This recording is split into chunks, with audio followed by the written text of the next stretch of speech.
Queridos amigos, sejam bem-vindos ao canal Videira Espírita. Meu nome é Cristina Brito e este é o programa Gotas do Evangelho. Aqui diariamente vemos as mensagens do Espírito Emmanuel, recebidas pela mediunidade de Chico Xavier e reunidas no livro Palavras de Vida Eterna, publicado pela Federação Espírita Brasileira.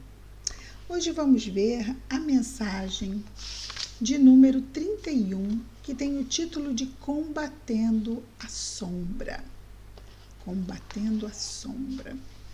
As palavras destacadas por Emmanuel são palavras de Paulo de Tarso, escrevendo aos Romanos, no Novo Testamento, a Epístola aos Romanos, capítulo 12, versículo 2. Epístola e carta são sinônimos, não é? Diz-nos Paulo: e não vos conformeis com este mundo, mas transformai-vos. Interessante, não é? Ele não diz, mas não vos conformeis com este mundo, mas transformai-o. Transformai o mundo. Se não estamos contentes com ele, vamos transformá-lo. Não, ele diz, mas não vos contenteis com este mundo. Transformai-vos. Se não estamos contentes com o mundo como está, vamos nos transformar. E o mundo, que é um resultado das nossas ações, vai se transformar naturalmente. Não podemos pensar em transformar o mundo se nós mesmos não nos transformarmos. Comenta então Emmanuel as palavras de Paulo, que vamos repetir. E não vos conformeis com este mundo, mas transformai-vos. Diz-nos Emmanuel. O aviso evangélico é demasiado eloquente. E aqui ele diz evangélico, embora a carta aos Romanos não seja parte de nenhum dos 4 evangelhos trazidos pelos evangelistas. Está no Novo Testamento. Mas todo o Novo Testamento está baseado no Evangelho. Daí serem os 4 evangelistas a abrir o Novo Testamento.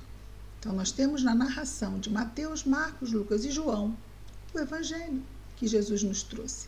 A partir daí, todos os outros livros do Novo Testamento são baseados no Evangelho.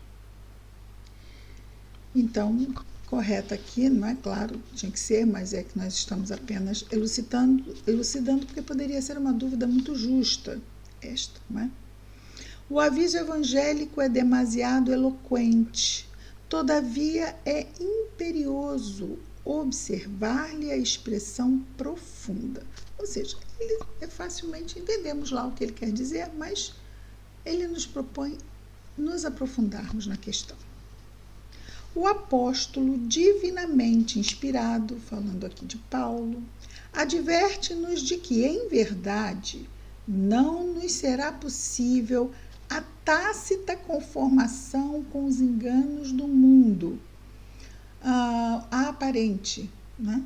Aparente, subentendida conformação com os enganos do mundo, tanta vez abraçados esses enganos do mundo espontaneamente pela maioria dos homens. Então, os enganos do mundo, de que ter é muito importante, é muito mais importante o que você tem do que quem você é, para muitas pessoas ainda é assim, não é? Então, ele diz que muitos ainda abraçam ou abraçamos espontaneamente os enganos do mundo.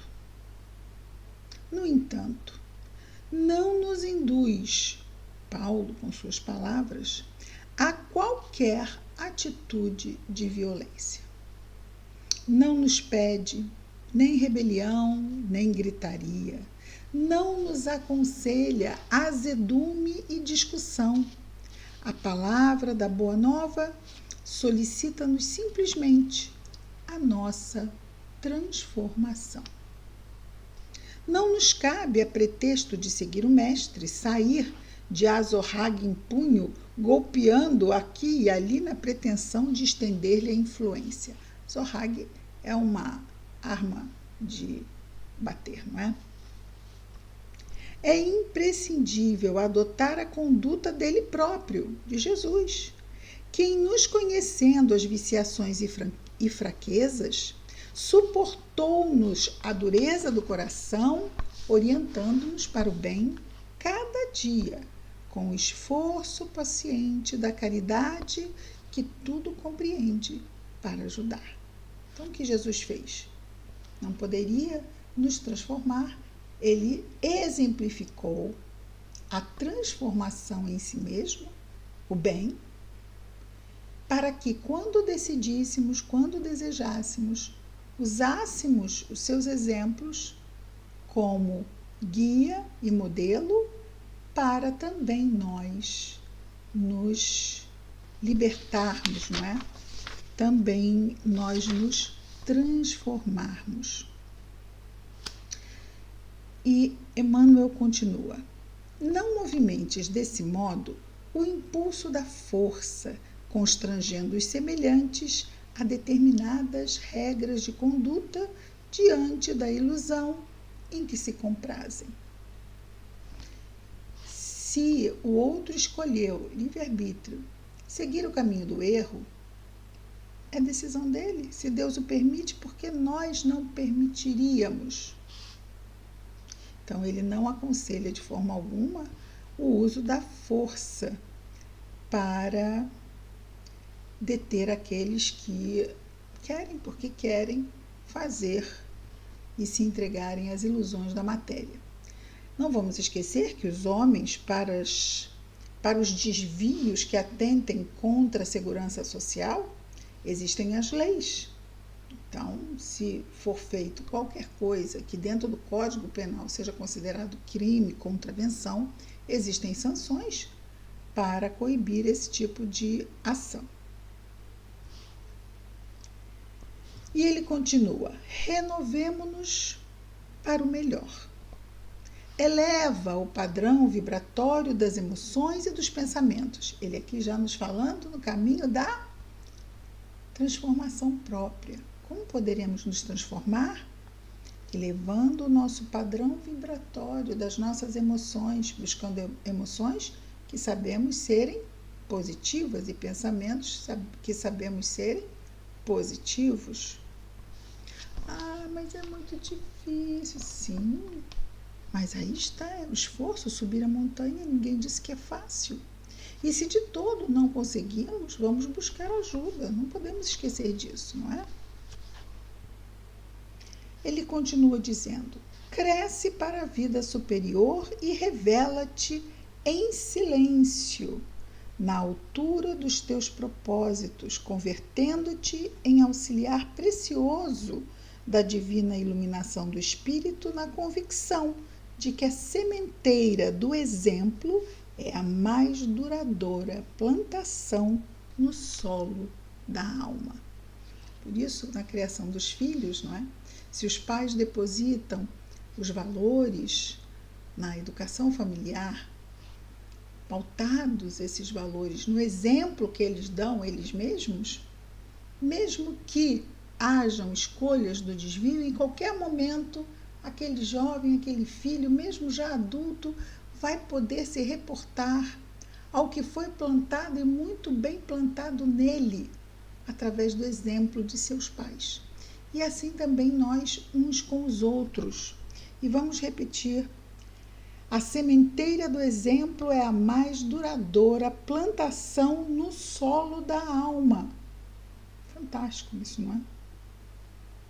Portanto, nós, estamos fazendo para nos transformarmos, mas o esforço da nossa transformação também é exemplo para os nossos irmãos de humanidade. E isto é muito valioso também para a providência divina, vamos chamar assim, no todo, no conjunto da nossa humanidade. E ele conclui então, Emmanuel, nos dizendo: não te resignes aos hábitos da treva, mas clareia-te por dentro. Ou seja, essa treva está por fora. Onde eu vou acender a luz? Aqui dentro. Lembrando aqui rapidamente de um momento em que Chico Xavier vinha andando pela rua e de repente veio um homem na sua direção. Acho que já devemos ter contado isso aqui em outro programa, mas é fantástico, porque vinha um homem, e Chico, que via, não é? Tinha essa vidência. Ele viu que o homem encarnado, que vinha se dirigindo na direção dele, estava com espíritos, estava muito embriagado e estava praticamente sendo sustentado ali por uma horda de espíritos que queriam atacar Chico, atacar feio, iam usar o encarnado. Chico viu aquilo, Emmanuel do lado dele, e Chico falou assim: Emmanuel, eles estão vindo me atacar. E Chico falou: estão vindo te atacar, sim, Chico. Ora. Chico parou, orou. Coração de Chico, né? Orou, pediu auxílio ao alto naquele momento, para si, para aquele encarnado que estava sendo usado pelos irmãos que estavam vindo na sua direção, desencarnados. E num determinado momento, uma luz se fez no seu plexo solar, seu peito, irradiou uma luz, e foi intensa, e foi um jorro de luz na direção daquele homem, daqueles espíritos. O que aconteceu? O que acontece quando a luz se acende nas trevas? Os espíritos se assustaram com a luz, pois vivem nas trevas, soltaram o encarnado, deixaram de influenciá-lo. O encarnado caiu no chão. E então o Chico pôde ajudá-lo, não é? Como uma pessoa necessitada, mas toda a situação já havia mudado, já não havia mais riscos e mais nada. A luz nas sombras. Mas clareia-te por dentro, purificando-te sempre mais, a fim de que a tua presença irradie em favor do próximo a mensagem persuasiva do amor, para que se estabeleça entre os homens o domínio da eterna luz. Então, um dia não precisaremos nos concentrar e orar, e naquele esforço de ligação com o alto, lá vem aquela luz, por estarmos realmente ali focados. Um dia isto será natural, mas todo o trabalho de libertação e de transformação terá que estar concluído. Temos muita estrada pela frente, mas é isso. Ajuda não nos falta, oportunidade não nos falta. Prossigamos. Vamos orar? Querido Mestre Jesus, obrigado, Senhor, por mais este dia, pelas oportunidades que recebemos na nossa transformação, Senhor. Objetivo tão sagrado que viemos trabalhar em mais esta reencarnação. Que as tuas bênçãos estejam, Senhor, nas nossas orações, na nossa vigilância, nos nossos esforços, nos nossos lares, junto aos nossos afetos, às nossas famílias, mas também, Senhor, as tuas bênçãos estejam junto com todos os nossos irmãos de humanidade, em especial, Senhor, abençoando aqueles nossos irmãos que neste momento, onde quer que estejam em sofrimento. Que as tuas bênçãos estejam, Jesus, em nós e entre nós hoje e sempre. Graças a Deus. É isso, queridos amigos. Amanhã estaremos de volta com mais um programa Gotas do Evangelho. Muita paz a todos.